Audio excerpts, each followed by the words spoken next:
ایک امام مسجد تھے، ان کے پاس ایک آدمی آیا اور آ کے کہنے لگا کہ میرے لیے دعا کریں، میں بڑا پریشان ہوں، کسی بھی کام کو ہاتھ ڈالتا ہوں سیدھا نہیں ہوتا، کسی بھی چیز کا آغاز کرنے لگتا ہوں فوراً سے الٹ ہو جاتا ہے۔ تو امام مسجد فرمانے لگے کہ کیا آپ مہر کو جانتے ہیں؟ یہ جو مہر ہوتی ہے جس سے ہم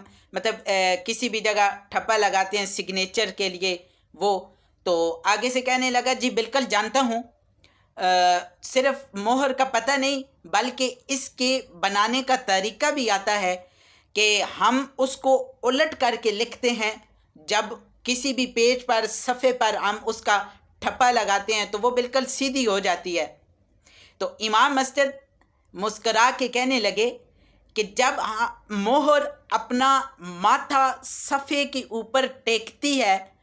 تو وہ بالکل الفاظ سیدھے ہو جاتے ہیں، تو تم بھی وضو کر کے اللہ سبحانہ تعالیٰ کے سامنے جھکا کرو اور 5 وقت کی نماز پڑھا کرو، انشاءاللہ الکریم تمہارے بھی جتنے بھی الٹے کام ہیں وہ سارے سیدھے ہو جائیں گے۔